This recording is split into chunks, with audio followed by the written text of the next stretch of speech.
नमस्कार, आप देख रहे हैं अखंड भारत न्यूज। मैं हूं आपके साथ अभिनय मिश्रा। आइए रुक करते हैं खबरों की ओर। नीतीश कुमार की वाराणसी रैली रद्द, प्रशांत किशोर का बड़ा हमला। कहा, नीतीश राष्ट्रीय राजनीति में कोई नेता है ही नहीं।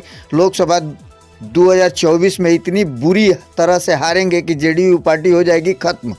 बिहार के मुख्यमंत्री नीतीश कुमार की यूपी के वाराणसी में लोकसभा चुनाव 2024 के मद्देनजर होने वाली रैली कैंसिल हो गई है।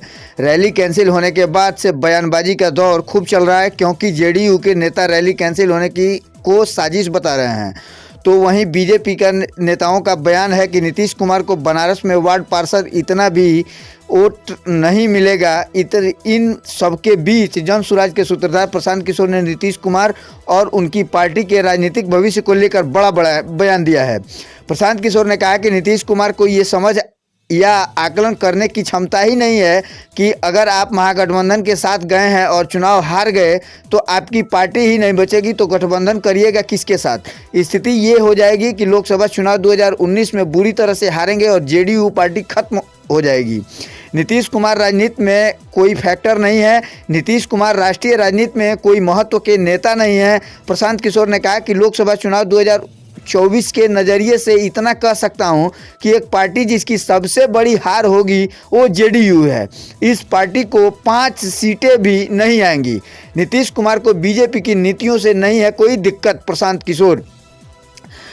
किशोर ने आगे कहा कि नीतीश कुमार ने महागठबंधन क्यों बनाया था, पहले इसे समझिए। नीतीश कुमार को लोग जितना समझते हैं उससे कम मैं भी नहीं जानता हूं। महागठबंधन बनाने से पहले नीतीश कुमार सबसे पहले मुझसे मिलने दिल्ली आए और मुझे 4 घंटे तक समझाया कि महागठबंधन क्यों बनाना चाहते हैं।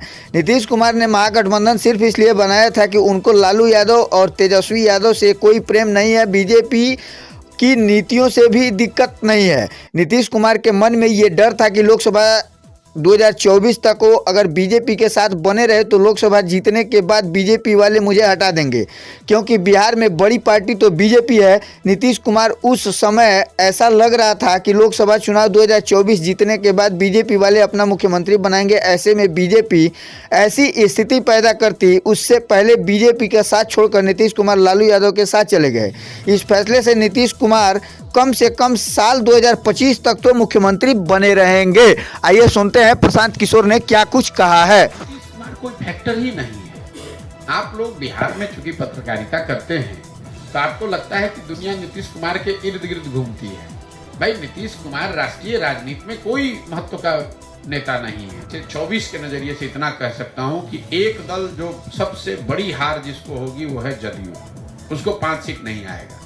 बाकी किसको कितना सीट आएगा नहीं आएगा ये ना मेरा विषय है, ना मैं उस पर कोई टिप्पणी करना चाहता हूँ। भाई, गठबंधन का कोई भविष्य कभी था ही नहीं। गठबंधन क्यों बनाया गया पहले आप ये समझिए। नीतीश कुमार को आप जितना समझते हैं उससे कम हम भी नहीं जानते हैं। गठबंधन बनाने से पहले नीतीश कुमार सबसे पहले हमसे मिलने दिल्ली आए, हमको 4 घंटा समझाया कि गठबंधन हम क्यों वापस बनाना चाहते हैं। नीतीश कुमार महागठबंधन उन्होंने सिर्फ इसलिए बना, उनको कोई लालू यादव तेजस्वी यादव से प्रेम नहीं है, उनको कोई भाजपा की नीति से दिक्कत नहीं है। ये नीतीश कुमार के मन में ये डर था कि 24 में अगर हम इस गठबंधन में बने रहे भाजपा के साथ, 24 में लोकसभा जीतने के बाद भाजपा वाले हमको हटा देंगे, क्योंकि दल तो भाजपा का बड़ा था बिहार में। तो वो उनको ऐसा लगता था कि भाजपा वाले अपना मुख्यमंत्री बनाएंगे लोकसभा जीतने के बाद। तो भाजपा ऐसी स्थिति पैदा करे उससे पहले ही छोड़कर लालू यादव के साथ चले जाए तो कम से कम 25 तक तो कुर्सी बच जाएगी। अब उनको ये समझ आकलन नहीं है कि भाई अगर आप महागठबंधन के साथ गए, अगर आप चुनाव हारे तो आपका दल ही नहीं बचेगा, तो गठबंधन बनाइएगा किससे। वही स्थिति होगी, लोकसभा में हारेंगे, दल खत्म।